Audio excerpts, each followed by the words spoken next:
பாக்கியமே, இதை விடவும் பெரிதான மேன்மை வேறொன்றும் இல்லை.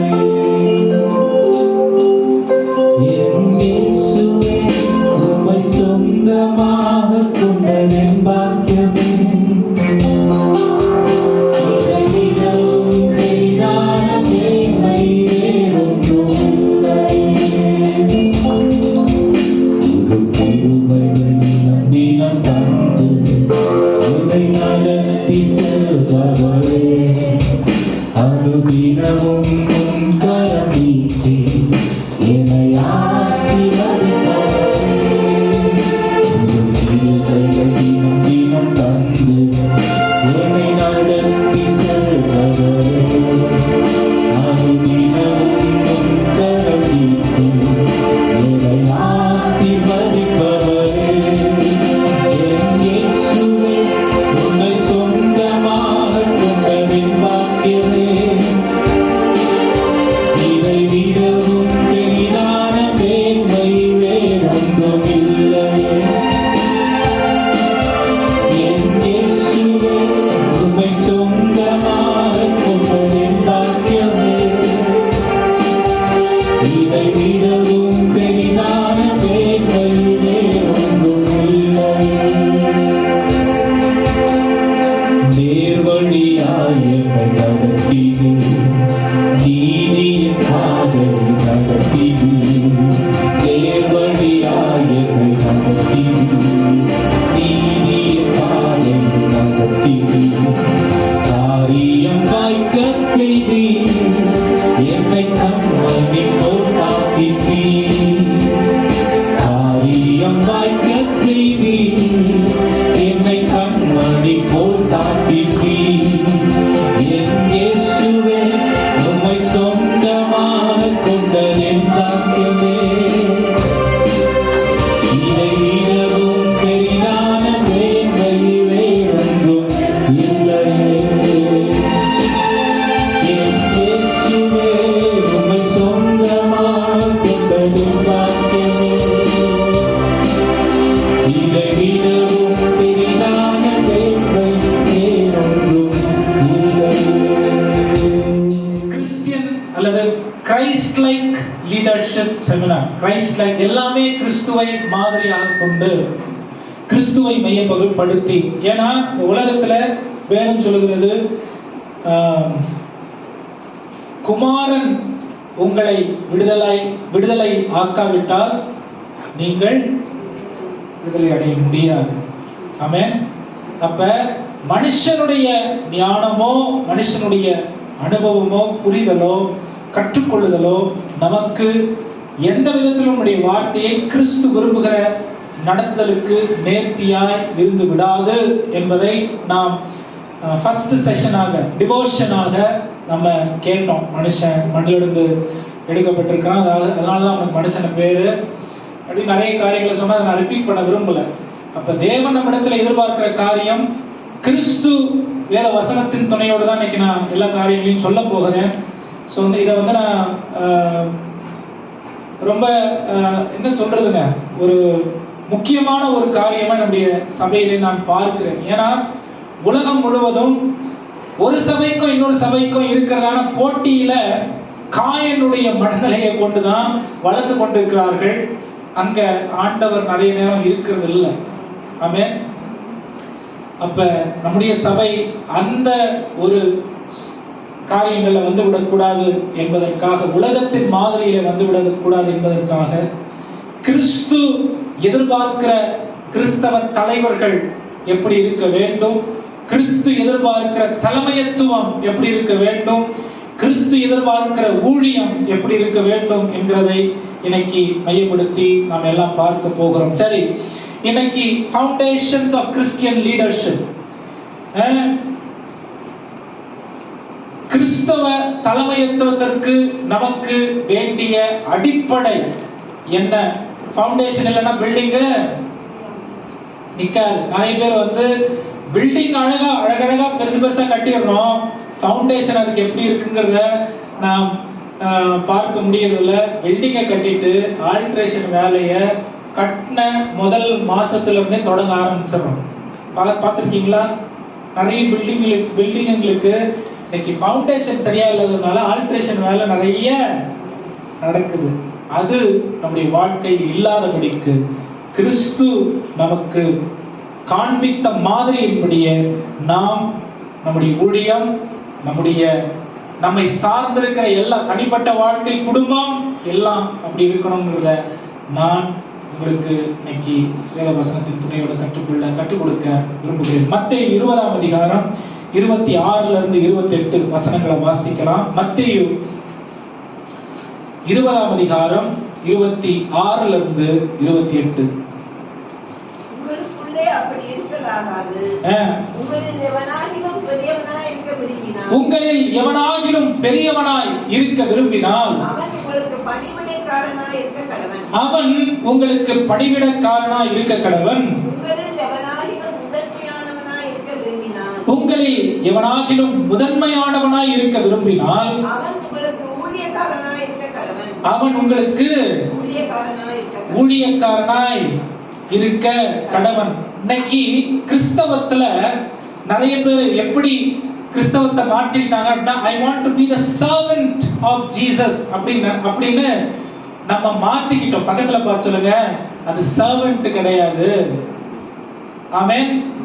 Slave to Jesus, not servant to Jesus. நிறைய பேர் இன்னைக்கு ஸ்லேவ்ன்ற வார்த்தை, அடிமைன்ற வார்த்தை ரொம்ப கீழா தெரியுது, ரொம்ப கேவலமா இருக்கிறது. அப்படிங்கிறதுனால நிறைய பேருக்கு அடிமைன்ற வார்த்தை வேணாம்னு சொல்லி சபை தலைவர்கள் அதை எப்படி மாத்திட்டாங்க அப்படின்னா சர்வன்ட், வேலைக்காரன், ஊழியக்காரன் அப்படின்னு மாத்திட்டாங்க. நான் இயேசுவுக்கு, எல்லாரும் சொல்லுங்க, நான் இயேசுவுக்கு. ஏன்? என அவர் விலைக்கிரயம் கொடுத்து வாங்கி இருக்கிறார். ஆமென். விலைக்கிரயம் கொடுத்து. பழைய காலத்துல இந்த அடிமைத்தனம் இருக்கும் பொழுது என்ன பண்ணாங்க அப்படின்னா, எல்லாரும் அதாவது அடிமைகளை வாங்குறதுக்கு நம்ம எப்படி போய் காய்கறி வாங்குறோம் சந்தையில போய், அந்த மாதிரி அடிமைகளை வாங்குறதுக்கு சந்தை இருந்தது. அங்க போய் எஜமான்கள் தங்களுடைய வேலைக்கு, வீடுகளுக்கு வேலை செய்யறதுக்கு என்ன பண்றாங்க, போய் விலை கொடுத்து அடிமைகள் என்ன பண்ணிட்டு வந்துருவாங்க, வாங்கிட்டு வந்துருவாங்க. இந்த அடிமைகளுக்கு உரிமைகள் இல்ல, இந்த அடிமைகளுக்கு அடையாளம் கிடையாது, இந்த அடிமைகளுக்கு அந்தஸ்து கிடையாது, இந்த அடிமைகளுக்கு சொல்லாற்றல் கிடையாது. சொல்லாற்றல் என்னது? நான் சொல்றேன் அதை கேட்கணும், அந்த ஆற்றல். இதே நிலையில தான் இயேசு நம்மள விலைக்கிரயம் கொடுத்து வாங்கி இருக்காரு. உலகத்துல யாருமே விலை கொடுத்து வாங்க முடியாத ஒரு விலைக்கிரயத்தை ஆண்டவர் நமக்கு கொடுத்து வாங்கியிருக்காரு. ஹல்லேலூயா. என்ன விலைக்கிரயம்? தன்னுடைய ஜீவன். இயேசு கிறிஸ்து நமக்காக கொடுத்த விலைக்கிரயம் என்னது? தன்னுடைய ஜீவன். ஹல்லேலூயா. அது எங்க நமக்கு கொடுத்தாரு? தன்னுடைய ஆவிய ஆதி மனுஷனுக்கு கொடுத்தாரு. பாவத்தில் அவன் விழுந்த பிறகு தன்னுடைய ஜீவனை விழுந்து போன பாவிகளுக்கு கொடுத்து அவர் நம்மளை மீட்டெடுத்த தேவனாய் நாம் யார்? இயேசுவுக்கு. டெக்னிக்கலா யாரு? வேத வசனத்தின்படி யாரு? இயேசுவுக்கு நான் அடிமை. ஹல்லேலூயா. அப்ப நான் முதல் செஷனை முடிக்கும் பொழுது எப்படி நான் முடிச்சேன்னா, ஆண்டவர் நான் கிறிஸ்து அல்ல, இதோ வரப்போகிறவர் கிறிஸ்து அப்படின்னு யோவான் ஸ்நானகன் எப்படி இயேசுவை மையப்படுத்தி இயேசுவை காண்பித்தவனாய் இருந்தானோ, அதே போல நாம் செய்கிற எல்லா ஊழியங்களிலும், பக்கத்துல பார்த்து சொல்லுங்க, எல்லா ஊழியங்களிலும். ஆமென். ஹல்லேலூயா. சேர் போடுற ஊழியத்துல இருந்து சேர்ல உட்கார ஊழியம் வரைக்கும் ரொம்ப பெரிய ப்ராசஸ் இருக்கு. ஆமென். சேர் போடுற ஊழியம் ஆரம்ப தொடச்சு சேர் போடுற ஆரம்ப காலத்துல ஐயோ ஆண்டவருக்கு எதையாவது நான் செய்ய வேண்டும், அந்த ஆரம்ப நிலையிலிருந்து சேர்ல உட்கார ஊழியது மற்றவர்களுக்கு கற்றுக் கொடுக்கிற இடத்தில் இருக்கிற ஒரு இடம். சேர் போடுறதுல இருந்து சேர்ல உட்கார்ற இடத்துல இருக்கிற வரைக்கும் நம்ம கற்றுக்கொள்ள வேண்டியது யார்கிட்ட தான்? சொல்லுங்க, கற்றுக்கொள்ள வேண்டியது யாருக்கிட்ட தான்?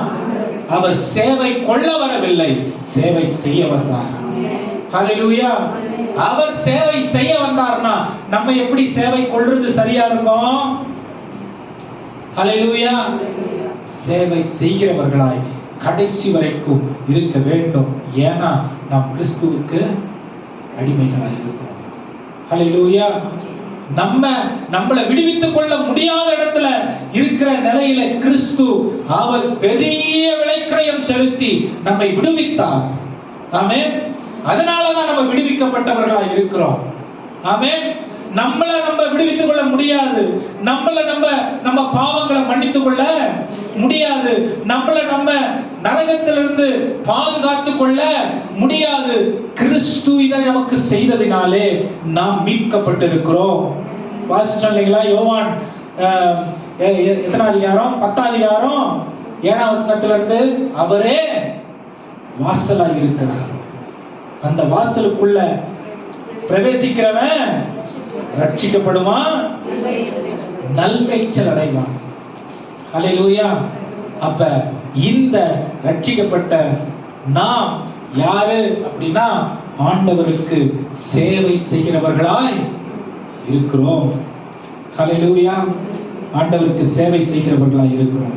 அப்ப ஆண்டவருக்கு சேவை செய்கிறவர்கள் எப்படிப்பட்டவர்களாய் இருக்கணும் தெரியுமா? யோவான் மார்க் 10ஆம் அதிகாரம் 43 இருந்து 45. மார்க் 10ஆம் அதிகாரம் 43 இருந்து 45. உங்களுக்குள்ளே அப்படி இருக்கலாகாது. உங்களில் எவனாகிலும் பெரியவனாய் இருக்க விரும்பினால் அவன் உங்களுக்கு பணிவிடைக்காரனாய் இருக்க கடவன். அதே பகுதி தான் இங்க மார்க்ல சொல்லுது. உங்களுக்கு எவனாகிலும் பணிவிடை செய்ய விரும்பினால்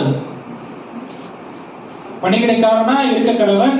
உங்களில் எவனாகிலும் முதன்மையானவனாய் இருக்க விரும்பினால் அவன் எல்லாருக்கும் ஊழியக்காரனாய் இருக்க கடவன். எல்லாருக்கும் அவன் ஊழியக்காரனாய் இருக்க கடவன். ஆமென். ஆண்டவர் எப்படி காட்டுறாரு அப்படின்னா யோவான் 13ஆம் அதிகாரம் 14 இருந்து 15 வசனம் சொல்லுது. அவர் எல்லாருக்கும் மேலான போதகராய் இருந்தும் அவர் தன்னுடைய சீடர்களின் கால்களை கழுவினார் என்று வேதம் சொல்லி கொடுக்கிறது. ஆமென். நான் போதிக்கிற இடத்துல இருக்கிறேன், கற்றுக் கொடுக்கிற இடத்துல இருக்கிறேன், எந்த ஊழியத்திலும், பாடுகிற ஊழியத்தில் இருக்கிறேன், கிராம ஊழியங்கள் செய்கிற ஊழியத்தில் இருக்கிறேன், சண்டே ஸ்கூல் ஊழியத்தில் இருக்கிறேன், நான் போய் ஒரு ஜெபக்குழு நடத்துற ஊழியத்தில் இருக்கிறேன் அப்படின்னா அந்த ஆத்துமாக்களை நான் வழிநடத்துறதுக்கு ஆண்டவர் என்ன வைக்கல. அந்த ஆத்துமாக்கள் என்ன பார்த்து இயேசு யார் என்று அறிந்து கொள்ளுகிற இடத்துல தான் ஆண்டவர் என்ன வச்சிருக்கார். எத்தனை பேர் புரியுது நான் சொல்றது? நான் போய் நீ இதை செய், கை தட்டு, பாட்டு பாடு, இதை பண்ண, அதுக்காக ஆண்டவர் என்ன வைக்கல. நான் எப்படி தேவன் எதிர்பார்க்கிற காரியத்தை நான் செய்கிறதினாலே அவர்கள் என்னை பார்த்து ஆண்டவர் யார் என்று கற்றுக்கொள்ளுகிற இடத்துல தான் ஆண்டவர் என்ன. ஆமென். இயேசு கிறிஸ்து போய் நீங்க அங்க கால கழுவு இங்க கால கழுவுன்னு சொல்லல. அவர் என்ன பண்றாரு? உலக பாவத்தை சுமந்து தீர்க்க வந்த தேவ ஆட்டுக்குட்டியா இருக்கிற இயேசு கிறிஸ்து எப்படி அவருடைய தாழ்மையை காண்பிக்கிறார்னா தன்னுடைய ஆடையை கழட்டி அதை இடுப்புல கட்டிக்கிட்டு ஒரு பாத்திரத்தை எடுத்து அவர் போதிக்கிற, அவர் கற்றுக் கொடுக்கிற அவருடைய சீடர்களா இருக்கிற அவர்களுக்கு கால்களை கழுவினார். ஆமென். சபையில முக்கியமா பெத்தேல் சர்ச்ல ஊழியம் செய்கிறவர்களா இருக்கிற நமக்கு சேவை மனப்பான்மை இல்லனா, சர்வன்ட் ஹார்ட் இல்ல அப்படின்னு சொன்னா you are not qualified to do ministry. ஏன்னா அது கிறிஸ்துவை வெளிப்படுத்தல. ஆமென். எனக்கு சர்வன்ட் ஹார்ட் இல்ல, நான் ஒரு வேலைக்காரனை போல என்னை நான் வைத்துக் கொள்ளல அப்படின்னா அது எனக்கு கஷ்டமா இருக்கு, அது எனக்கு சின்னதா இருக்கு, அது எனக்கு அருவருப்பா இருக்கு, அது என்னுடைய ஸ்டேட்டஸை இடிக்குது, அது எனக்கு ஒரு மாதிரி இதெல்லாம் நான் செய்யக்கூடாது, இது வேற யாரா செய்வாங்கன்னு நான் நினைச்சேன்னா நான் கிறிஸ்துவை வெளிப்படுத்தல. கிறிஸ்து தன்னுடைய சீடர்கள் இது எப்படி நம்ம கழுவுறாரு? கிறிஸ்து எல்லா அற்புதங்கள் அடையாளங்கள் செய்த பிறகு, உலகமே அவரை தலையில் தூக்கி கொண்டாடின பிறகு, ஆமென், மரித்தோர்களை உயிர்த்தெழ பண்ணின பிறகு, ஆமென், 3 வருஷம் ஊழியம் செய்த பிறகு, இன்னைக்கு நைட் என்ன வந்து புடிச்சிட்டு போயிடுவாங்கன்னு, இந்த வாரத்துல நான் செத்து போறேன்னு தெரிகிற இயேசு கிறிஸ்து என்ன பண்றாருன்னா, தன்னுடைய ஆடையை கழட்டி போய் அவர் கற்றுக் கொடுத்த அவருடைய சீடர்களுடைய பாதங்களை கழுவுகிறார். ஆமென். இது ஆலயத்துல நாம் தேவனுக்காக ஊழியம் செய்வது,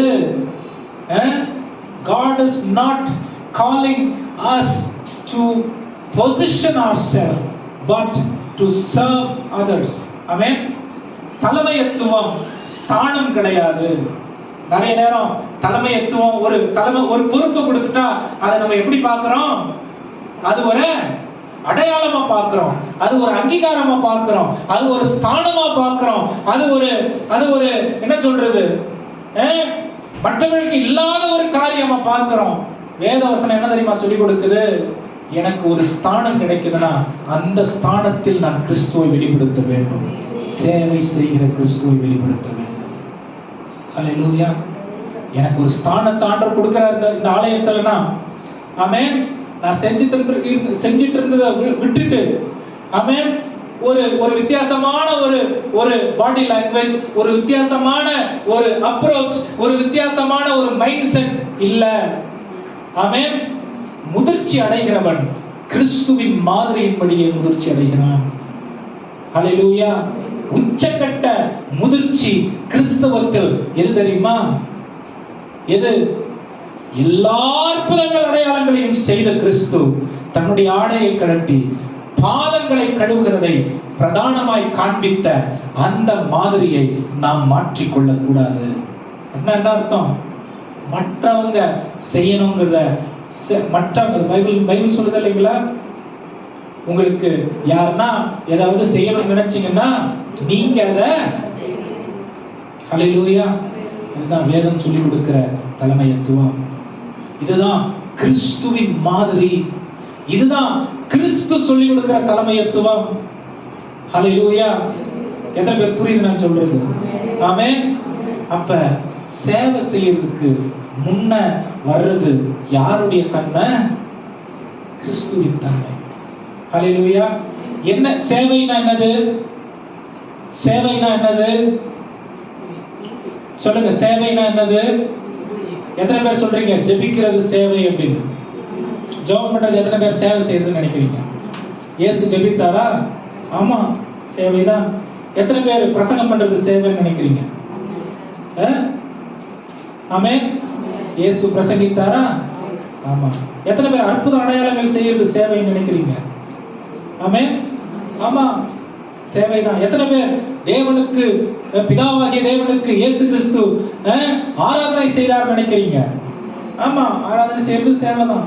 ஆனால் இயேசு கிறிஸ்து தன்னுடைய கைகளை என்ன பண்ணாரு? அழுக்காக்கிட்டாருங்க. என்ன பண்றாரு? he toiled, he made his hand dirty. இதெல்லாம் தான் ஊழியம் அப்படின்னு நம்ம நினைச்சோம்னா, இதெல்லாம் செய்த இயேசுதான் தன்னுடைய ஊழிய முடிவுல அவர் பரத்துக்கு ஏறின பிறகு, நீ என்ன மாதிரி இருக்கணுமா, தன்னுடைய சீடர்களினுடைய கால்களை கழுவினார். ஆமென். ஹல்லேலூயா. இது எனக்கு மனசுல ஏற்றுக்கொள்ள முடியல அப்படின்னா நான் இயேசுவுக்கு ஊழியம் செய்யலன்னு அர்த்தம். இயேசுவின் மாதிரியின்படி ஊழியம் செய்யலன்னு அர்த்தம். ஹல்லேலூயா. சொல்லுங்க, ஹல்லேலூயா. இயேசுவின் மாதிரியின்படி ஊழியம் செய்யலன்னு அர்த்தம். இயேசுவின் மாதிரி அவர் செய்ததை பூமியில் நாம் செய்ய வேண்டும். இன்னைக்கு நிறைய பேர் ஊழியங்களை பார்க்கறாங்க, ஆனா இயேசு செய்த ஊழியத்தை பார்க்கல. நிறைய பேர் ஊழியங்களை பார்க்கறாங்க, பிரம்மாண்டங்களை பார்க்கறாங்க, இயேசு செய்த பயங்கரமான அற்புத அடையாளங்களை ஒரு காரியமா வைத்து நிறைய பேர் செய்யறாங்க, பார்க்கறாங்க. ஆனால் இயேசு செய்த ஊழியத்தை, இயேசு கால்களை கழுவினார். ஆமென். இயேசு 38 வருஷம் நாரி போன ஒருத்தவனை போய் தொடறாரு, தொட்டு குணமாக்குறாரு. ஆமென். இயேசு குஷ்டரோகிய சொஸ்தமாக்குறாரு. இவங்களுடைய மனநலம் எப்படி இருந்திருக்கும் பாருங்க. யாரும் தீண்டாதவர்களிடத்துல இயேசு போனார். ஆமென். யாரும் பழகாதவங்களிடத்துல இயேசு பழகினார். யார் கீழே நினைச்சாங்களோ அவங்களிடத்துல இயேசு போறாரு. இன்ஃபேக்ட் அற்புதங்கள் அடையாளங்கள் எல்லாம் வந்து இயேசு கிறிஸ்து சொன்ன ஓமைகள்ல பார்த்தா சமாரியர்களுக்கு தான் இருக்கு, யூதர்களுக்கு இல்ல. ஆமென். நல்ல சமாரியன், சமாரிய ஸ்திரீ, ஆமென், எலியா, எலிசா, சாரிபாத் விதவை எல்லாம் அவுட் சைடு ஆஃப் ஜூடா. ஏன் செய்யறாரு தெரியுமா? நம்ம ஊழியம் செய்யறோம்னு இயேசுவை வெளிப்படுத்த போறோம். ஆனா இயேசு என்னுடைய ஊழியங்களை வெளிப்படுறாரா? அல்லது மாதிரியின்படி நான், அதாவது ஒரு பாட்டு, ஒரு ஜெபம், ஒரு வசனம், ஒரு பிரசங்கம், ஆமென், அப்படி போறோமா? ஆமென். இதை நாம் கவனிக்க வேண்டிய தேவை இருக்கிறது. இயேசு கிறிஸ்து வேலை கொள்ள வரவில்லை, வேலை செய்ய வந்தார். ஹல்லேலூயா. நம்ம ஊழியம் செய்யறதுனால நம்ம தகுதி இன்னும் தாழ்மையோடு தொடர்பு கொள்ள வேண்டியதா இருக்கிறது. தகுதியோடு இல்ல, ஸ்டேட்டஸோட இல்ல, ஹியூமிலிட்டியோட ரிலேஷன்ஷிப் கொள்ள வேண்டியதா இருக்கு. என்னுடைய செகண்ட் பாயிண்ட் அதுதான். பிலிப்பியர் 2ஆம் அதிகாரம் 5ல இருந்து 8ஆம் வசனம் வரைக்கும். முதல்ல நான் சொன்னேன், நாம் இயேசுவுக்கு அடிமைகளா இருக்கிறோம். இயேசு பூமியில எப்படி எல்லாவற்றையும் பரத்திலிருந்து துறந்து வந்தாரோ, விட்டுட்டு வந்தாரோ, அதே மாதிரி நான் இயேசுவை பின்பற்றனா இயேசுவை மட்டும்தான் சுமந்து செல்லணும். அவருக்கு சேவை செய்கிறவனாய், அவருக்கு வேலைக்காரனா இருக்கிறவனாய் இருக்கணும். ஹல்லேலூயா. அடுத்து வாசிங்க பிலிப்பியர் 2ஆம் அதிகாரம் 5ல இருந்து 8 வசனங்கள். கிறிஸ்து இயேசுவில் உள்ள சிந்தையே உங்களிலும் இருக்க கடவது. அவர் தேவனுடைய ரூபமாய் இருந்தும் தேவனுக்கு சமமாய் இருக்கிறத பெருசா நினைக்காம, கொள்ளையாடின பொருளா எண்ணாமல் தம்மை வெறுமையாக்கி அடிமையின் ரூபம் எடுத்து மனுஷ சாயலானார். அவர் மனுஷ ரூபமாய் காணப்பட்டு மரண பரியந்தம், அதாவது சிலுவையின் மரண பரியந்தமும் கீழ்ப்படிந்தவராகி நம்மை தாமே தாழ்த்தினார். ஆமென். ஹல்லேலூயா. நான் முதல்ல சொன்ன அடிமைகளை விலை கொடுத்து வாங்கிட்டு வந்துருவாங்க. அடிமையினுடைய சந்தையில இருந்து விலை கொடுத்து வாங்கிட்டு வந்துருவாங்க. அவன் சாகுற வரைக்கும் அந்த எஜமான் போடுறதுதான் சாப்பாடு, எஜமான் கொடுக்கிறது தான் துணி, எஜமான் கொடுக்கிறது தான் பாதரட்சை, எஜமான் கொடுக்கிறது தான் அங்கீகாரம், எஜமான் கொடுக்கிறது தான் அடையாளம். இதை இவனும் கேட்க மாட்டான், அவனும் கொடுக்க மாட்டான். நிறைய அடிமைகள் நல்ல நிலைமையிலேயே இருந்திருக்கிறாங்க. நிறைய அடிமைகள், எலியேசர் ஆபிரகாமுடைய வீட்டுல வேலைக்காரனா இருந்தான். ஆனா அவனுக்கு கிடைத்த அடையாளம், அங்கீகாரம் பெருசு. ஆமென். ஹல்லேலூயா. அப்ப பாருங்க, எதுக்கு இந்த வார்த்தையை நான் சொல்றேன் அப்படின்னா, தாழ்மை உள்ளவர்களுக்கு கிருபை பெருகுகிறது என்று வேதம் சொல்கிறது. ஆமென். தாழ்மை உள்ளவர்களுக்கு கிருபை பெருகுகிறது. இயேசு தம்மை கொள்ளையாடின பொருளாய் எண்ணாமல் அவர் தம்மை கீழ்ப்படுத்தினவராய் இருந்து, அப்படின்னா பரலோகத்துக்கு கீழ்ப்படுகிறவர்களாய் இருந்தால், பக்கத்துல பார்த்து சொல்லுங்க, நாமும் இயேசுவை போல கீழ்ப்படுகிறவர்களாய் இருக்க வேண்டும். நீங்க வேற யாரும் போல கீழ்ப்படிய வேணாம். ஆமென். யாரை போல கீழ்ப்படுகிறவர்களாய் இருக்கணும்? இயேசுவை போல கீழ்ப்படுகிறவர்களாய். முதல்ல சொன்ன இயேசுவை போல சேவை செய்கிறவர்களாய் இருக்கணும். இயேசு எப்படி சேவை செஞ்சாரு? உலகத்தில் உள்ள எல்லா சிறந்த உயரத்தையும் அவர் தொட்டவராய் இருந்தும், அவர் ஊழியத்தின் முடிவிலே தன்னுடைய சீடர்களுடைய கால்களை கழுவினவராய் தாழ்மையாய் பரலோக தேவனுக்கு மகிமையை கொண்டு வந்தார். இரண்டாவது, தம்மை தேவனுக்கு ஈடாக அவர் இருந்தும் கொள்ளையாடின பொருளாய் அதை எண்ணாமல் அவர் சிலுவை பரியந்தம், மரண பரியந்தம் தம்மை தாழ்த்தி தன்னை ஒப்பு கொடுத்தார். இயேசுவை போல ஊழியம் செய்றவங்க எப்படிப்பட்டவர்களா இருக்கணும்? ஆமென். கீழ்ப்படிகிறவர்களா இருக்கணும். சேவை அடிமைகள், இயேசுவுக்கு அடிமைகளை போல இருக்கணும். இந்த அடிமைன்ற வார்த்தை நான் மறுபடியும் சொல்றேன், இது கேட்கறதுக்கு ஒரு மாதிரி இருக்குன்னு சபை கிறிஸ்தவ தலைவர்கள் மாற்றி விட்டார்கள் இந்த வார்த்தையை. வேலைக்காரர்கள், சேவை செய்கிறவர்கள் மாற்றிட்டாங்க. ஆனா இயேசு அடிமையின் ரூபம் எடுத்து, அதான் பைபிள் சொல்லுது. பைபிள் போய் சொல்லுமா? இயேசு அடிமையின் ரூபம் எடுத்து. பாருங்க, அப்ப இயேசுவுக்கு நம்ம இத போல அவர் சபைக்கு தலையா இருக்கிறார். எத்தனை பேர் நம்புறீங்க? அவர் சபைக்கு தலையா இருக்கிறாரு. அவருக்கு அவயவங்களாய் நாம் இருக்கிறோம் அப்படின்னா என்ன அர்த்தம்? சொந்தமா ஒன்னும் செய்ய முடியாது. இன்ஸ்ட்ரக்ஷன்ஸ் வரணும், அதன்படி நாம் செயல்பட வேண்டும். ஆமென். பக்கத்துல பார்த்துக்கிறீங்க, எத்தனை பேருக்கு இன்ஸ்ட்ரக்ஷன்ஸ் ஆர்வமா ஏற்றுக்கொள்ளப்பட முடியுது? அல்லது எத்தனை பேருக்கு இன்ஸ்ட்ரக்ஷன்ஸ் கொடுத்தா எல்லாம் எனக்கு தெரியும் சொல்லாத அப்படின்னு மனசுல தோணுது? எதுவுமே வெளியே தெரியறது இல்லை. ஆமென். எல்லாமே இங்க நடக்கிறது தான். எதுவுமே வெளிப்புறமா வர்றதில்ல. வெளிப்புறமா ஆமா பாஸ்டர், எஸ் பாஸ்டர், செஞ்சிடலாம் ஐயா. இயேசு பரலோகத்தில் தேவனுடைய சித்தம் செய்யப்படுவது போல பூமியிலும் அவருடைய சித்தத்தை செய்ய பூரணமாய் ஒப்பு கொடுத்தவராய் இருந்தார். ஹல்லேலூயா. தம்மை தாழ்த்தி அடிமையின் ரூபம் எடுத்து மரண பரியந்தம் பிதாவின் சித்தத்தை செய்யவே. ஹல்லேலூயா.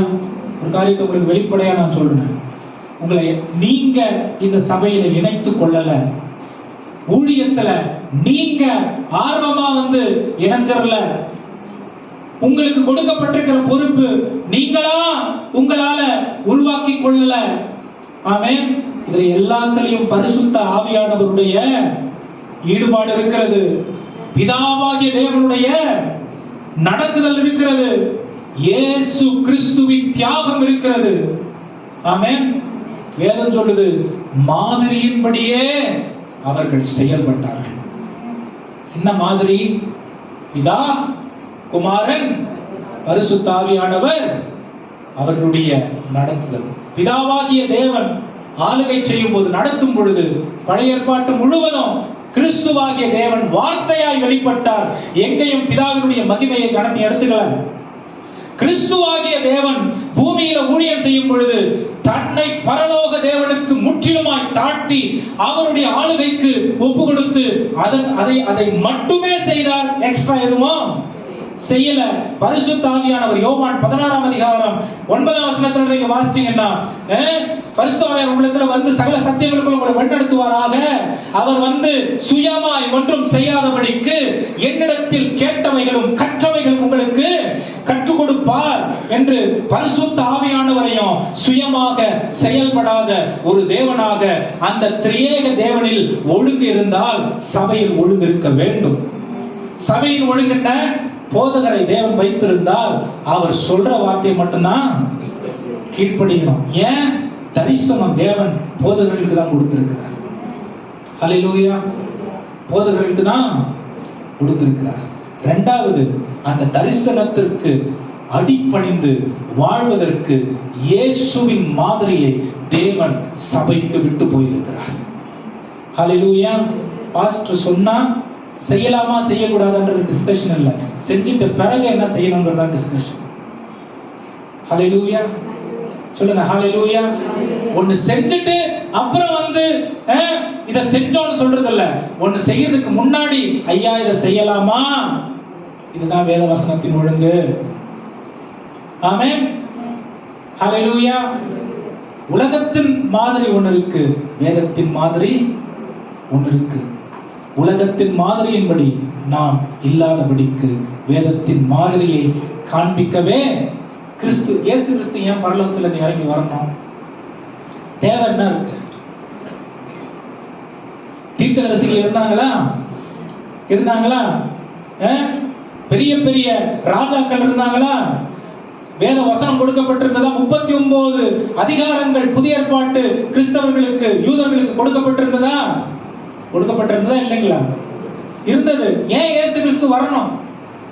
எதுக்கு இயேசு கிறிஸ்து வரணும்? பாவம் செஞ்சா இது நடக்கும் அப்படின்னு வேதத்துல சொல்லப்பட்டிருந்ததா? ஏன் இயேசு கிறிஸ்து வரணும்? ஆமென். எல்லாரும் இத உலகத்தின் மாதிரிக்கு உபயோகப்படுத்த ஆரம்பிச்சிட்டாங்க. 39 அதிகாரமும் உலகத்தின் மாதிரிபடி போயிடுச்சு.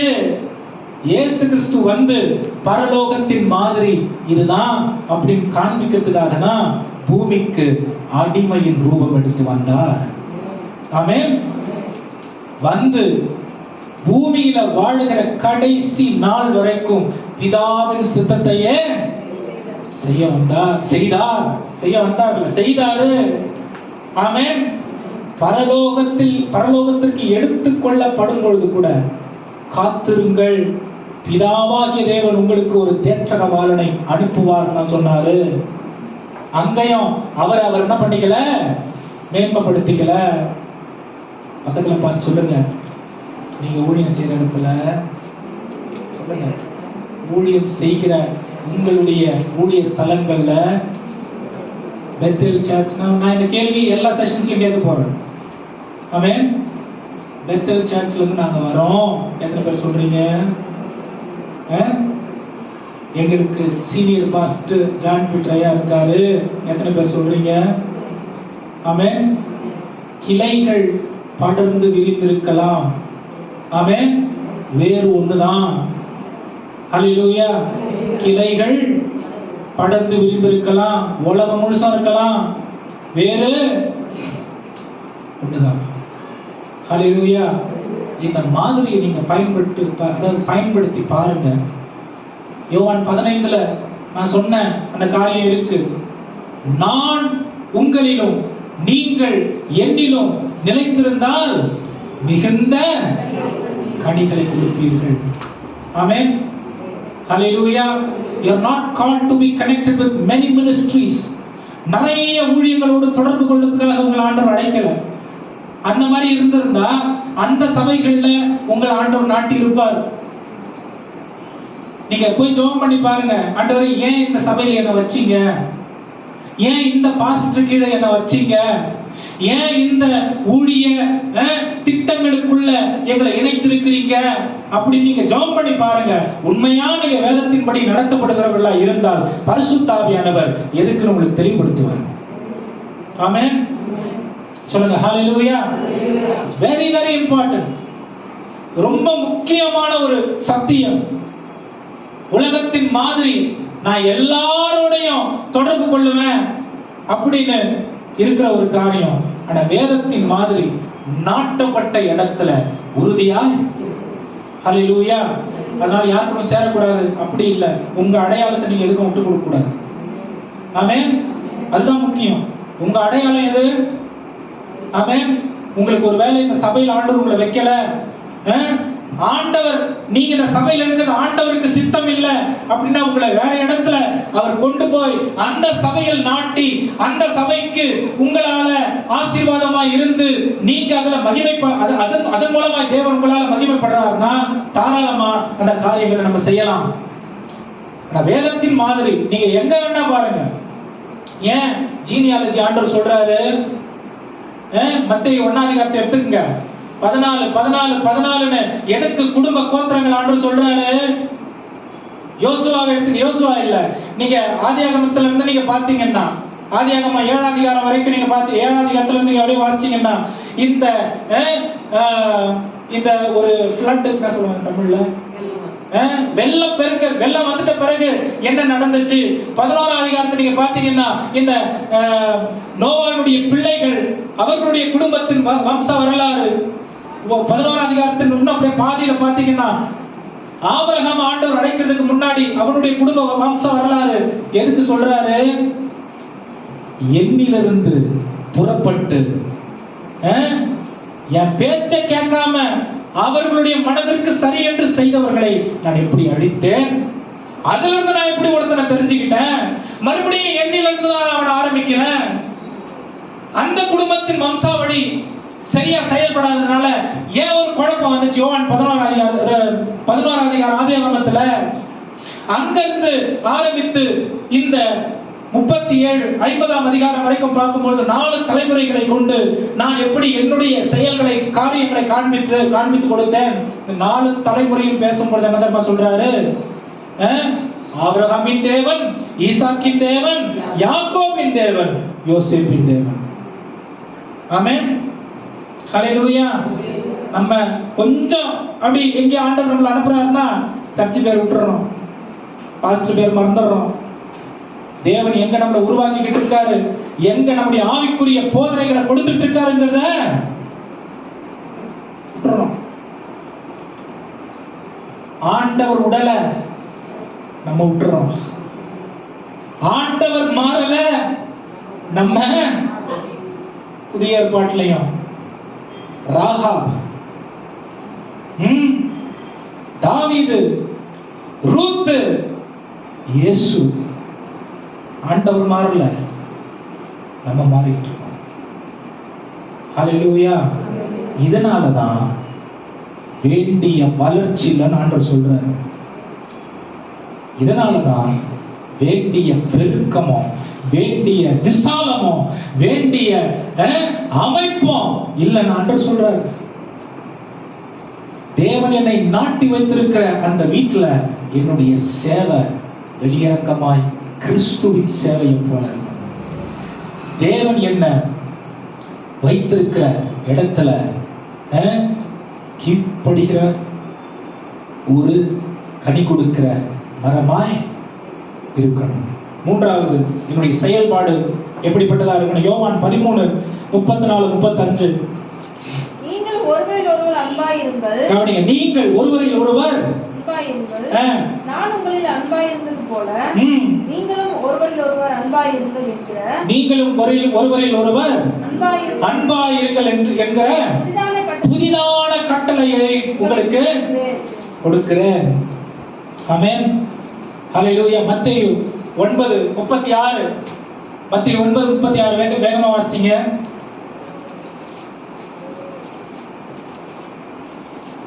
திரளான ஜனத்தை பார்த்து ஆண்டவர் என்ன பண்றாரு?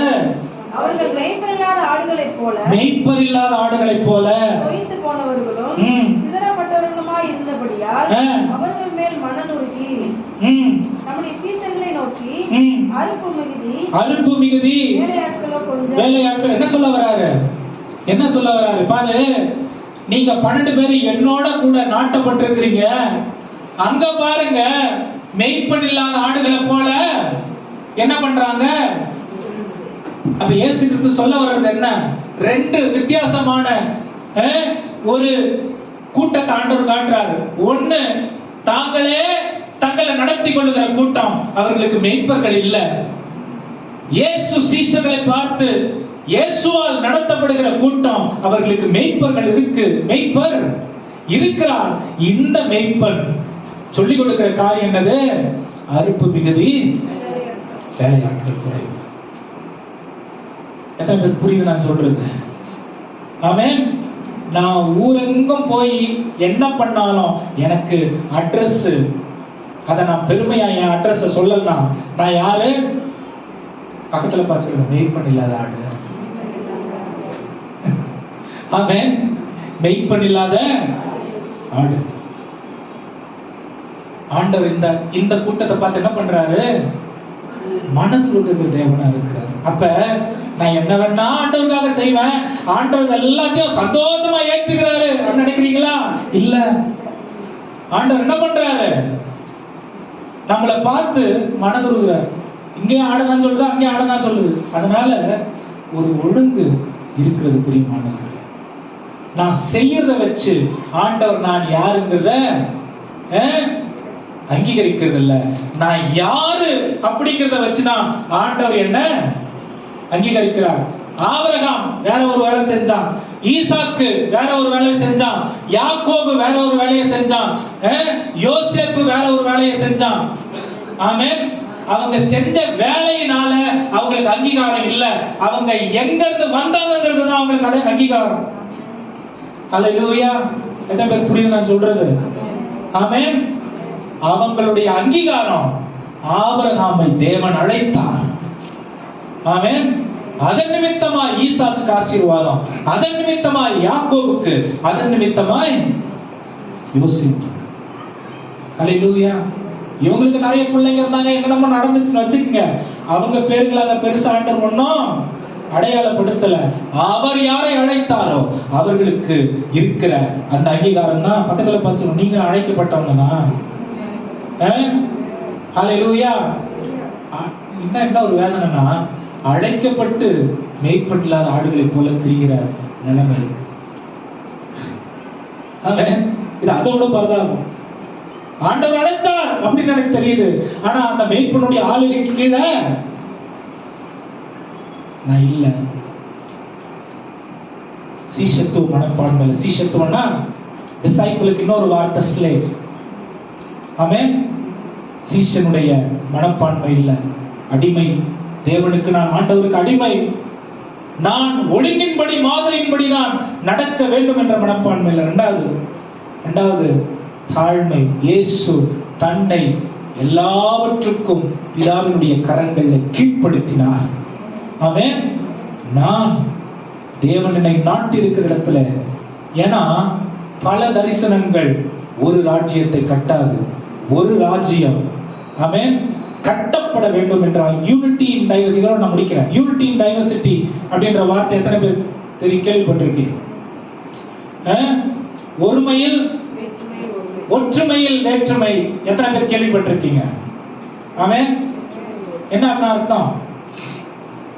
என்ன அப்படின்னா அர்த்தம், யூனிட்டி இஸ் நாட் யூனிஃபார்மிட்டி. ஒற்றுமை ஒரே மாதிரி இருக்காது, ஆனால் டுகெதர்னஸ். ஒற்றுமை என்னது? ஒருங்கிணைந்திருப்பது. ஆமென். வேற்றுமைனா என்னது? ஒருங்கிணைந்து எங்களுடைய எல்லா தாளந்துகளையும் ஒரு நோக்கத்துக்காக நிறைவேற்றுவது. இந்த வேற்றுமையில் கிடைக்கிறதான பலவிதமான நன்மைகளின் பிரதிபலன். ஹல்லேலூயா. எத்தனை பேர் புரியுது நான் சொல்றது? ஹல்லேலூயா சொல்லுங்க. ஹல்லேலூயா. அப்ப ரொம்ப முக்கியமான ஒரு காரியம், முதல்ல நான் சொன்னேன், சேவை செய்கிறவர்களா இயேசு சேவை செய்தது போல. ஆமென். இயேசு தாழ்மையா இருந்தது போல நாமும் கீழ்ப்படிகிறவர்களா இருக்க வேண்டும். இயேசு அன்பு கூர்ந்தது போல இது ஒரு புதிய கட்டளையாம் அவரை போல. நாலாவது ரொம்ப ரொம்ப முக்கியம் பிரியமானவர்களே, 1 பேதுரு 1:16. 1 பேதுரு 1:16 வாசிங்க வேகமா. நான் பரிசுத்தர், ஆகையால் நீங்களும் பரிசுத்தர்களாய் இருங்கள் என்று எழுதியிருக்கிறது. பட்சபாதம் இல்லாமல் கிரியைகளின்படி நியாயம் தீர்க்கிறவரை நீங்கள் பிதாவாக தொழுது கொண்டு வருகிறபடியால், கவனிங்க, இங்க இந்த பூமியில நம்ம பரதேசிகளாய், பரதேசிகளா ஒண்ணு இல்லாதவன் கிடையாது, வேற தேசத்தினுடையவர்கள். ஆமென். பரதேசிகள்னா என்னது? பிச்சைக்காரன் கிடையாது, எதுவும் இல்லாம அப்படி கிடையாது. வேற தேசத்தின் உடையவர்களாய் இங்கே நாம் சஞ்சரித்து வருகிறோம். அப்ப நம்முடைய தேசம் எது? பரலோகம். பரலோகத்துக்கு போறதுக்கு நமக்கு தேவையான ஒரே ஒரு முக்கியமான காரியம் எது? பரிசுத்தம். ஆமென். நாம் ஊழியம் செய்கிறவர்களாய் இருந்தால், கிறிஸ்து பரிசுத்தராய் இருந்தது போல நாமும் பரிசுத்தர்களாய் இருக்க வேண்டும். அதுக்கு காம்ப்ரமைஸே கிடையாது. ஆமென். அப்ப இந்த பரிசுத்தம் எதை குறிக்குது? sinlessness, பாவம் இல்லாத ஒரு வாழ்க்கை. இரண்டாவது perfect obedience, பூரணமான கீழ்ப்படிதல். மூன்றாவது உண்மையத்துவம், இயேசு உண்மையாய் இருந்தது போல நாமும் உண்மையாய் இருக்க வேண்டும். சுத்த மனதுடையவர்களாய் எல்லாவற்றிலும் உள்ளும் புறமும், தனிப்பட்ட வாழ்க்கையில, குடும்ப வாழ்க்கையில, சமுதாயத்துல எல்லாவற்றிலும் உண்மை உள்ளவர்களாய், சுத்த மனதுடையவர்களாய், பாவமற்றவர்களாய், பூரண கீழ்ப்படிதல் உள்ளவர்களாய் இருக்கிறது தான் பரிசுத்தம். இது தேவனை ஈர்க்கிற ஒரு காரியம். ஆமென். இது நம்மள காணப்படணும். ஆமென். ஐந்தாவது லூக்கா 14, டைம் இல்ல, நான் சொல்றேன் பாருங்க, லூக்கா 5:16 என்ன சொல்லுகிறதுனா, ஆண்டவராகிய இயேசு கிறிஸ்து எப்பொழுதும் அவர் ஜனங்களை விட்டு பிரிந்து ஜெபிப்பதற்காக அவர் என்ன பண்ணாரா, நம்ம நல்லா ஜெபிக்கிறவர்களா இருக்க வேண்டும். ஊழியம் செய்யறோம்னு சொல்லிட்டு ஜெபத்துல குறை வைக்க கூடாது. ஆமென். ஜெபம் தேவனை சார்ந்து வாழ்கிற ஒரு வாழ்க்கைக்கு அடையாளம். ஜெபம் தேவனை சார்ந்து வாழ்கிற வாழ்க்கைக்கு அடையாளம். ஜெபம் பண்ணாதவங்க தேவனால் நடத்தப்படாதவர்கள். ஆமென். வேதம் வாசிக்காதவங்க பரிசுத்த ஆவியானுடைய ஆலோசனையை புரிந்து கொள்ள முடியாதவர்கள். அப்ப ஜெபம் ரொம்ப முக்கியம், வேத வாசிப்பு ரொம்ப முக்கியம். எந்த முடிவுகளுக்கு மத்தியிலும் நாம் ஆண்டவராகிய இயேசு கிறிஸ்து என்ன பண்ணார்னா ஜெபிக்கிறவராய் இருந்தார். லூக்கா 6:12-13 தான் சொல்லுது. எந்த முடிவுகளுக்கு முன்னாடியும் அண்ணா என்ன அர்த்தம், பிதா கிட்ட பேசினார், அவருக்கு மேல இருக்கிற அவர்கிட்ட என்ன பண்ணாரு, போய் அவர் எடுக்கிற தீர்மானம் சரியா தப்பாங்கிறத ஆலோசித்த தேவனாய் இருந்தார். இயேசு கிறிஸ்து தேவனுடைய சித்தத்தை செய்கிறவராய் என்ன பண்ணாரா, செயல்படுவதற்கு முன்பு ஒப்பு கொடுக்கிறவராய் இருந்தார். மறுபடியும் நான் சொல்றேன், பக்கத்துல பார்த்து சொல்லுங்க, செஞ்சுட்டு வந்து இதை செஞ்சுட்டேன் சொல்றது இல்ல, இதை செய்யலாமான்னு போய் கேட்கணும். ஏன்னா உங்களை வச்சிருக்கிற தரிசனத்தோடு அல்லது உங்களை வச்சிருக்கிற சபையோட இந்த நீங்க செய்கிற காரியம் ஒத்து போகலன்னா தேவன் அதை அங்கீகரிக்க மாட்டார். ஹல்லேலூயா. கேட்டு செய்யணும், செஞ்சுட்டு சொல்லக்கூடாது. ஹல்லேலூயா. இதுதான் வேதத்தின் ஒழுங்கு. ஆனா ஒரு கல்யாணத்துல இயேசு கிறிஸ்து போய் அவர் தெய்வமா இருந்தபடியினால் போகும்பொழுது எங்க திராட்சை ரசம் தண்ணீர் திராட்சை ரசமா மாற்றி இருக்க முடியும். ஆனால் அவங்க அம்மா வந்து ரெக்கமெண்ட் பண்றாங்க, எப்பா எல்லாம் காலியா போயிடுச்சுப்பா, என்ன பண்றது, சரிவா ஜெபம் பண்ணலாம். அப்படி போல, இன்னும் வேலை வரல, இன்னும் என் வேலை வரல, பரலோகத்திலிருந்து எனக்கு சத்தம் வராம நான் ஒரு காரியத்தை பாஸ்ட் இல்ல பரவாயில்ல வாங்க அப்படி சேர்ந்து ஜெபம் பண்ணுவோம் பண்ணக்கூடாது. வேத ஒழுங்கு இல்ல. ஆமென். தேவன் ஏன் தலைமையை வச்சிருக்கிறாரு, என்னை சீர்படுத்துவதற்காக. ஆமென். தேவனுடைய தரிசனத்தை நான் ஆல்டர் பண்றதுக்காக இல்ல, என்ன சீர்படுத்துறதுக்காக. ஹல்லேலூயா. தேவனுடைய சித்தத்தையும் தேவனுடைய திட்டத்தையும் நான் வந்து எனக்கு உகந்த மாதிரி சரிப்படுத்துறதுக்காக இல்ல, அவர் திட்டத்திற்கும் அவர் சித்தத்திற்கும் என்ன ஒடுக்கி ஒப்பு கொடுத்து அதற்குள்ளே இணைத்துக் கொள்வதற்காக. ஆமென். எனக்கு மிகவும் பிடித்தமான காரியங்களை சில நேரம் பாஸ்ட் வேணாம் செய்யாதுன்னு சொல்லுவாரு, நான் என் கீழ்ப்படி. ஆமென். நான் ஒப்பு கொடுக்கணும், எனக்கு ரொம்ப பிடிக்கும், என் பாஸ்ட் சொல்றாரு, என் பாஸ்ட் வேணாம்னு சொல்றாரு, நான் கீழ்ப்படியும். ஹல்லேலூயா. இந்த மனது இயேசு கிறிஸ்துவிட்ட இருந்தது, அதை தான் நாம கற்றுக்கொள்ள வேண்டும். ஹல்லேலூயா. ஹல்லேலூயா. அப்ப எல்லாம் ஒரே நேர்கோட்டில் நிக்கலாம் பாருங்க. ஒரு 18வது ஒரு ஆள் நிக்கிறாருன்னா முதல்ல பாஸ்டர் சொன்ன வார்த்தை அப்படியே 18வது ஆளுக்கு போகும். ஏன்னா அங்க ஒரு மனம் இருக்கு. ஆமென். ஹல்லேலூயா. அதுதான் யாக்கோபுல பவுல் சொல்றார், நீங்கள் இருமனம் இல்லாதவர்களாய் இருந்து ஒரு மனமுடையவர்களாய். தேவராஜ்யம் ஒரு மனதாலே கட்டப்படுகிறது என்று. ஹல்லேலூயா. நம்ம எப்படியோ விசுவாசிங்க அப்படிதான் இருப்பாங்க. ஆமென். தலைவர்கள் எப்படியோ விசுவாசிங்க அப்படிதான் இருப்பாங்க. எனக்குள்ள சபையினுடைய திட்டங்களும் தீர்மானங்களும் டிஸ்டர்ப் பண்ணுது அப்படின்னு சொன்னா மாற வேண்டியது சபை திட்டங்கள் தீர்மானங்கள் இல்ல, நான். ஹல்லேலூயா. மாற வேண்டியது யாரு? எனக்காக சபை மாறக்கூடாது, நான் தான் சபைக்காக மாறணும். ஹல்லேலூயா. எனக்காக சபை திட்டங்களை மாற்றிக்கொள்ள கூடாது, செயல்பாடுகளை மாற்றிக்கொள்ள கூடாது, நான் தான் சபை செயல்பாடு திட்டங்களுக்காக மாறணும். ஹல்லேலூயா. இதுக்கு பேர் தான் கீழ்ப்படிதல். ஆமென். இதுக்கு பேர் தான் ஒப்பு கொடுத்தல். இதுக்கு பேர் தான் அர்ப்பணித்தல். ஹல்லேலூயா. இதுக்கு பேர் தான் தேவனை சார்ந்து வாழுகிற வாழ்க்கை. ஹல்லேலூயா. ரொம்ப முக்கியமான ஒரு காரியம். யோவான் 10ஆம் அதிகாரம் 11ஆம் வசனம், நல்ல மேய்ப்பன் தன்னுடைய ஆடுகளுக்கு ஜீவனையை கொடுக்கிறான். 2 தீமோத்தேயு 4ஆம் அதிகாரம் 10ஆம் வசனத்தை வாசிங்க.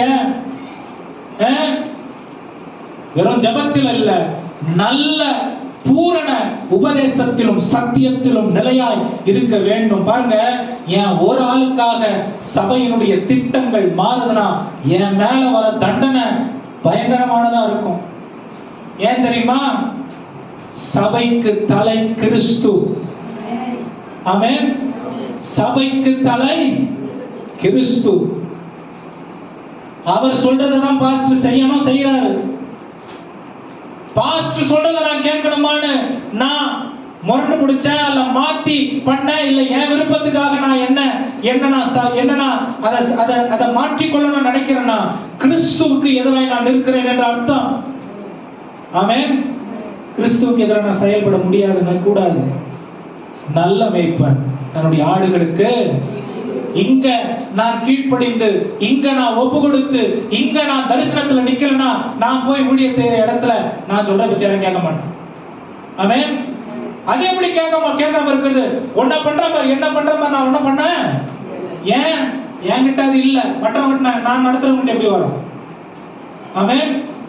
ரொம்ப முக்கியமான ஒரு விஷயம் பிரியமானவர்களே, அப்ப சத்தியத்தில் நிற்கிறவர்களாய் நம்ம இருக்கணும். சத்திய வேதத்துக்கு புறம்பா நம்முடைய போதனைகளோ, பேச்சோ, வார்த்தையோ, ஆலோசனைகளோ, திட்டங்களோ, செயல்பாடுகளோ இருக்கக்கூடாது. ஆமென். இருக்கக்கூடாது. யோவான் 4:36 வாசிங்க. யோவான் 4:36 வேகமா வாசிங்க. விதைக்கிறவனும் அறுக்கிறவனுமாகிய இருவரும் ஒருமித்து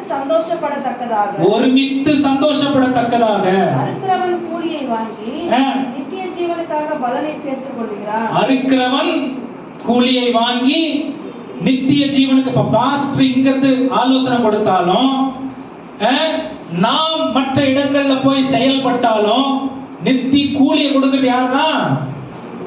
நித்திய ஜீவன்ல பலனை அடையும்படிக்கு நான் கூலியை பெறுகிறேன். 1000 இடங்கள் நம்முடைய கைகள் கால்கள் படர்ந்து விரிந்திருக்கலாம். ஒரு தரிசனத்தில் என்னுடைய செயல்பாடும் கிரியையும் இல்லாதிருக்கிற இடத்துல கூலி பரலோகத்திலிருந்து வராது. பரலோகத்திலிருந்து கூலி வரணும்னா நான் எப்படிப்பட்டவனா இருக்கணும்? விதைக்கிறவன் ஒருவன் இருக்கான். அதான் போதிக்கிறது, தரிசனத்தை செயல்படுத்துறது, ஆட்களை பிரித்து விடுறது, நீங்க இதை செய்யணும் அதை செய்யணும்னு சொல்லி அவங்களுக்கு ஆலோசனைகளை கொடுக்கிறது விதைக்கிறவர்களுடைய வேலை. ஆமென்.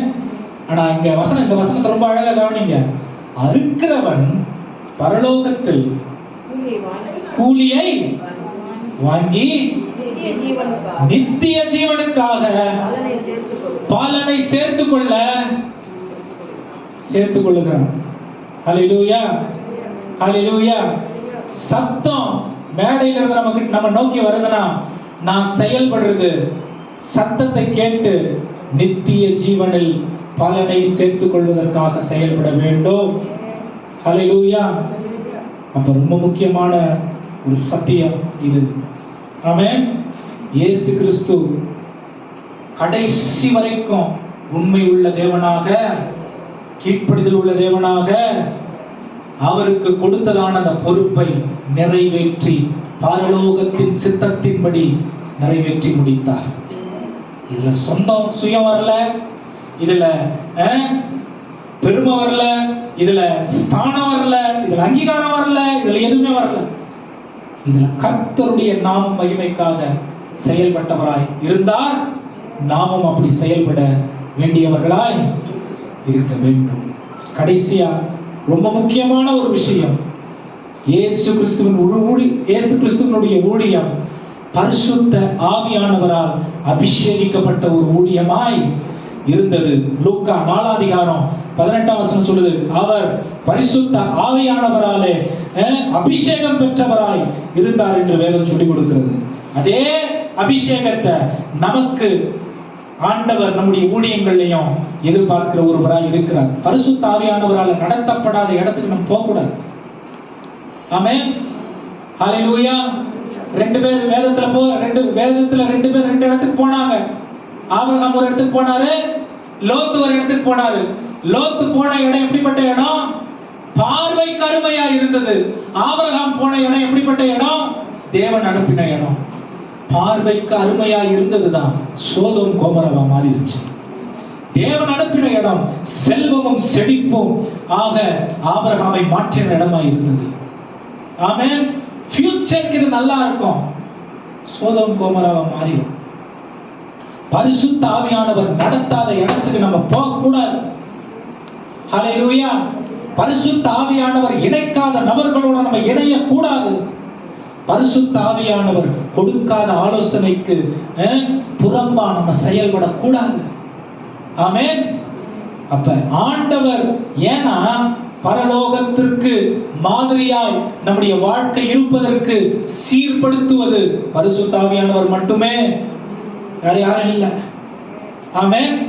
அவருடைய வல்லமையால நிரப்பப்பட்டு பவுல் கூட பாருங்க 11வது அதிகாரத்துல அப்போஸ்தலர் நடவடிக்கைகள்ல அவர் வேற இடத்துக்கு போனோன்னு ட்ரை பண்றாரு. ஆண்டவர் அவனை தடுத்து நிறுத்தி இனிமே நீ ஈஸ்டுக்கு போவாத, வெஸ்டுக்கு போ, வெஸ்டுக்கு போவாத, ஈஸ்டுக்கு போ அப்படின்னு சொன்னாரு. 79 சபைகளை அதன் விளைவாக அவன் ஸ்தாபிக்க நேரிட்டது. ஆமென். 79 பட்டணங்களில் தேவாலயத்தை அவன் ஸ்தாபித்தான். ஏன்? பரிசுத்த ஆவியானவருடைய சத்தத்தை கேட்டு அதன்படி வாழ்ந்ததுனாலே. ஆமென். ஹல்லேலூயா. அதுக்கு தேவையான படிகள்னா நான் முதல்ல சொன்னேன் பாருங்க, கிறிஸ்துவை போல இருக்கிற தலைவர்கள் எப்படிப்பட்டவர்களா இருக்கணுமா? அவர்கள் அடிமையின் ரூபம் எடுக்கிறவர்களாய் இருக்கணும். அங்கீகாரங்களை தேடுறவங்களா இருக்கக்கூடாது. தாழ்மை உள்ளவர்களா இருக்கணும், பெருமை உள்ளவர்களா இருக்கக்கூடாது. இரக்கம் உள்ளவர்களா இருக்கணும், கோபம் உள்ளவர்களா இருக்கக்கூடாது. பரிசுத்தம் உள்ளவர்களா இருக்கணும், அசுத்தம் உள்ளவர்களா இருக்கக்கூடாது. ஜெபம் உள்ளவர்களா இருக்கணும். இஷ்டத்துக்கு தங்களுடைய காரியங்களை செயல்படுகிறவர்களா இருக்கக்கூடாது.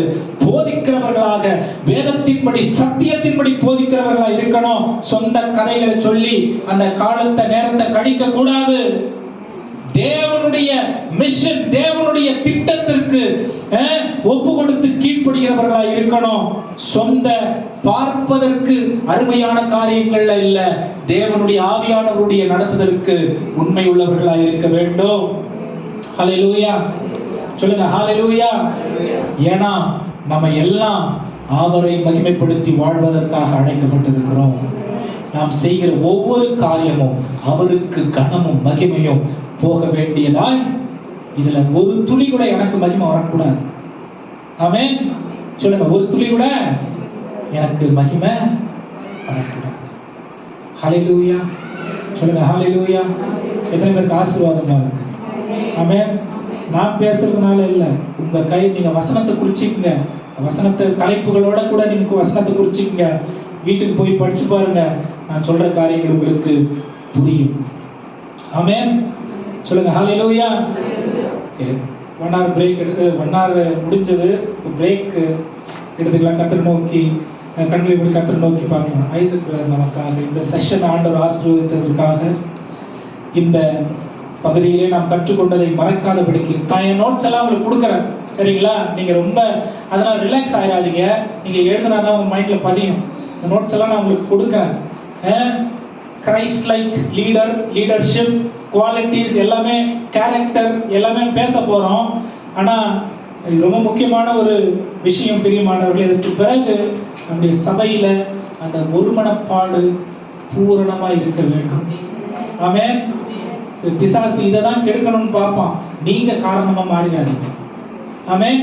மேபி இதுக்கு வராதவங்க என்ன பண்ணிட்டு போட்டோம், அவங்களை ஆண்டவர் கொண்டு ஒரு விதத்துல கொண்டு வருவார். நம்ம வந்தவங்க இதுதான் சபையின் மாதிரி, வேதத்தின் மாதிரி, கிறிஸ்துவத்தின் தலைமையில் இருந்து நடத்தப்படுகிற நடத்துதல் இதுதான்.